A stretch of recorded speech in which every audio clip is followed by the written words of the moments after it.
Welcome to The Deal, a podcast dedicated to maximizing name, image, and likeness opportunities. You'll hear from student athletes, coaches, and athletic administrators on how NIL partnerships can impact individuals and the schools they attend. It all comes down to making the best deal. Welcome back to The Deal, the NIL podcast where student athletes, administrators, and coaches can learn about NIL deals, the benefits, and how to get started. My name is Paige Salveter, and I'm the Vice President of Marketing and Athletics Communications at the NAIA National Office in downtown Kansas City. And this podcast is brought to you by our partner, Opendoors, the world's leading athlete influencer platform. And today we have LeJean Smith and his coach, Chris Avery, with us from Jarvis Christian University in Texas. LeJean is not only a stellar basketball player, but he is also a leader on his campus and serves on our ASA National Board. Today, we will learn how NIL is positively impacting LeJean, his coach Avery from Jarvis University. Welcome, LeJean and Coach Avery, and we're happy to have you here on an episode of The Deal. If you guys can just start by telling us a little bit about yourself, your sport, and your success with your team and coaching. So yes, thanks for having us. My name is LeJean, as you stated. This is my third year here at Jarvis, and this has been a great time out here at Jarvis. You know, I got more opportunities opened up, like you stated, with ASA, and over here playing basketball, getting to learn some knowledge outside of basketball and on the court from Coach Avery. So it's just been a blessing to be here at Jarvis. Appreciate you guys for having me on. My name is Chris Avery. Been at Jarvis for about 10 years now, 3 as an assistant, and the last 7 as a head. Just trying to help these young men, become, productive citizens in our world. Well, how's your team doing this season? Right now we're sitting at 3-1. We should be 4-0. We let one slip away from us early, but we learned from it, and we've been on a 3-game win streak. Hopefully on the 27th we can keep that going. That's a great attitude to have. Keep going, right, and keep learning. Coach, can you tell us a little bit how Jarvis University has educated your team, or how you educate your team and your student athletes on how they can benefit with name, image, and likeness? So when name, image, and likeness came about, I didn't know much about it. I'm still trying to learn a little bit more about it so I can educate them properly. A lot of people think that every institution in the nation has this big pot of money that we can give out, and that's not necessarily the case. My job moving forward with this name, image, and likeness, because it's not going anywhere, is to educate myself even more so I can, give them the proper information that they need. Well, one of the things that we like to share with everyone that comes on to our podcast is just a little bit about Opendoors. And are you familiar with our partner, Opendoors, at all? I've seen, Jim Carr and the emails being sent out to everybody that's affiliated with NAIA. Yeah, one of the things that we like to tell athletics administrators and yourself as coaches is that it really helps take away the burden, all of the administrative things that a coach and an athletic administrator has to do, and they really help our NAIA student athletes build their profiles, make sure that they're set up for success, and really just connecting them with brands that really meets their mission and vision and where they want to go in life. Because as we all know, at the NAIA, you're our student first and the athlete second. And so it's important that, when you do set up a profile for our student athletes, that's really the thing that, you're coaching on and off the court, right? That they look at brands that will continue to help them grow and what their degree is in and really what they want to do once they graduate.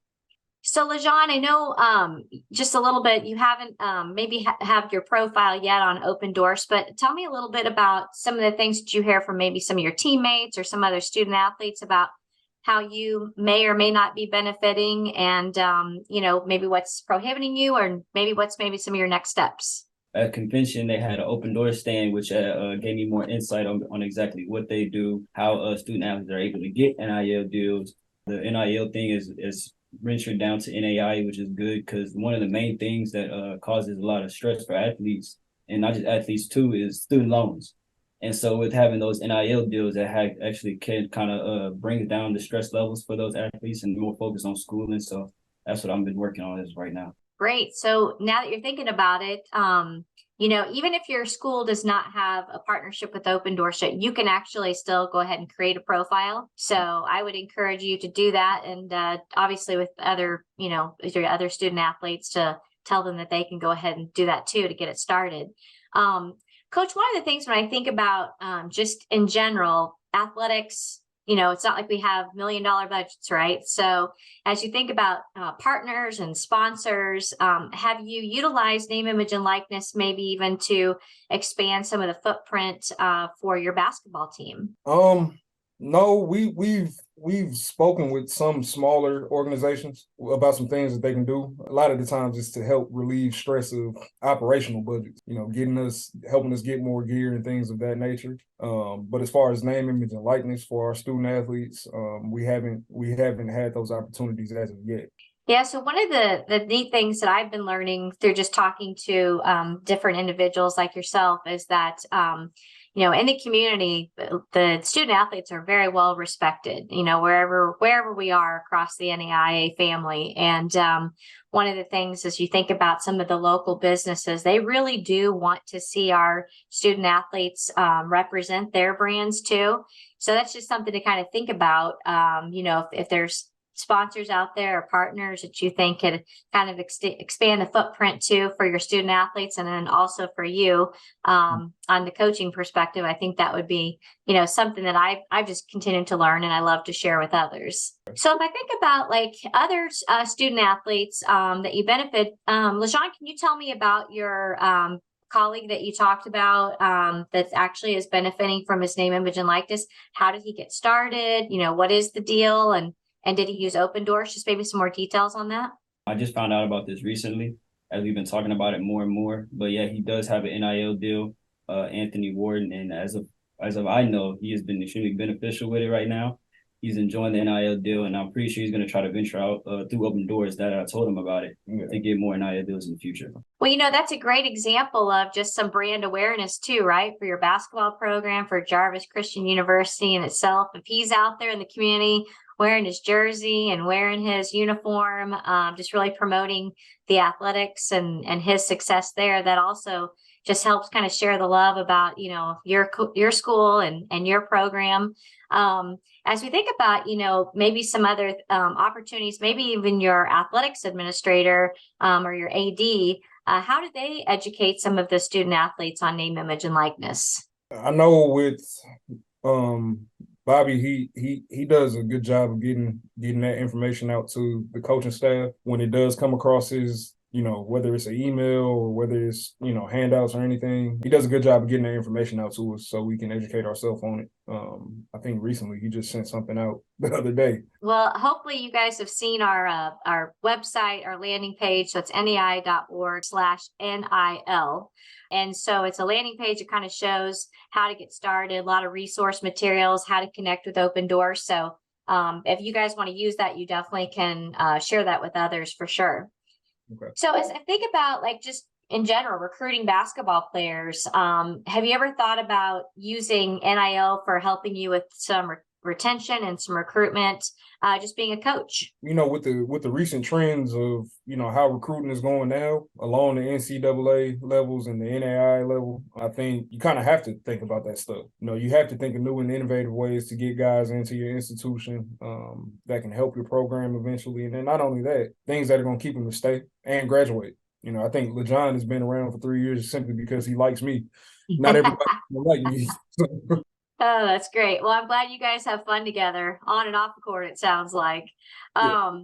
So when you think about like just some of these podcasts in general, if people were listening and getting any kind of information from you, Coach, what would you tell other coaches about, NIL and how you think you might look at this a little bit differently and maybe some of your next steps? Just keep an open mind, do your research. That's pretty much the biggest thing. Anybody can tell you, I can get you X amount of dollars for X amount of players, but do your research on it. That's the biggest thing. Do your research. Yeah, one of the things that you mentioned at the very beginning is really just helping these young men grow and become, good human beings off the court. Do you do a lot of mentoring with them anyway? Just kind of like really kind of guiding them on some of the things to get involved with or not get involved with, which would be this kind of the same concept of, some of these brands to be aware of or to like, yeah, that would be a great brand for you to represent. I think you kind of have to as a coach. I'm gonna use LeJon as an example. LeJon came to us from, junior college, had some setbacks, injury wise, and it took a toll on him mentally. And one of the biggest things I told him, it's a part of the game that happens, but we're gonna do what we need to do to get you right and to, get you graduated. Now he's working on his master's, and the mentorship is there. He knows he can pick up the phone and call me at 2 a.m. if he needs me. LeJon, I'd love to hear a little bit from you. And what I mentioned at the very beginning is LeJon plays a lot of leadership roles on your campus. So as you think about just kind of, and I don't know if everyone's familiar with the ASA. So maybe if you could tell our listeners, what is ASA? How are you influencing really the entire association through the NAIA, through our all 21 conferences? And maybe, some of your leadership opportunities and how name, image, and likeness you can share with them. Last year was my first year being a part of ASA. So when I got into it, it was kind of a learning thing for me. I was kind of fresh to it, didn't really understand what it was last year. But as I got into it, and this year, I realized my role more is to be more of a voice for not only student athletes on my campus, but within my conference and other conferences as well. So one of the key things I do, I like to go around asking around what is something we could do to help your experiences here. And I can relate that to well, it was Ty. I think now it's Miss Glenn. Miss Yeah. Glenn. So that's my main thing right now, making sure every student athlete here is comfortable, feeling good about where they're at and what can do to benefit or even improve their stay here on this campus. So that's what ASA was to me now, and I'm kind of trying to build the program here as well as ASA to make it more of an important thing at this campus. ASA has really taken a big transformation, and for some of you who are listening, it can be also your SALT on your campus or the SAS. There's a lot of different acronyms, but at the end of the day, it's student athletes having a voice and making a difference. And so I also want to talk a little bit about Jarvis Christian University, that you're also an HBCU, a historically Black college and university. How do you see maybe any NIL deals or influences with just in their HBCUs and Jarvis Christian University? Given the trend with HBCUs, with Deion Sanders going to Jackson State last year before he ended up at Colorado, there's been a trend to bring HBCUs to the forefront. And the thing that I want people to see, I didn't personally graduate from undergrad at an HBCU. I went to the University of Southwestern New Mexico. Working at an HBCU, you get to see the beauty of, the things that they do on campus. Set foot on the HBCU campus and it'll change your life. Simply because of how we deal with our young people here. It's a family-oriented environment. There's a lot of opportunities here, and there's a lot of bright young people at these institutions. Anything that you'd want to maybe even, I think about, like, I don't know if you know this, but in the NAIA, out of all the HBCUs, we have 23 HBCUs in the NAIA. I think it's pretty amazing. And if you think about maybe even a collaboration with name, image, and likeness about what that means historically, and then also how HBCUs were founded, and then just really continuing to support maybe Black businesses, minority businesses, anything that you'd maybe guide your student athletes in that direction. It all comes down to your research. As a collective, I think, HBCUs can come together and figure something out to be equal in the game. We're a little bit behind when it comes to NILs, but I think we're, picking up some steam and doing some innovative things to help our student athletes. What would be some of those innovative things? With Jarvis becoming a university, now I'm able to offer grad scholarships to help Wiley University. They were Wiley College, now they're Wiley University. So they're, following the same trend that we were on, doing things that can help these young people just advance in life and have more of a equal opportunity. Well, I really appreciate you guys being on this podcast and sharing a little bit about it. Well, everybody, thank you so much for being a part of the deal. Appreciate it. And we hope that you guys tune in for another episode of The Deal soon.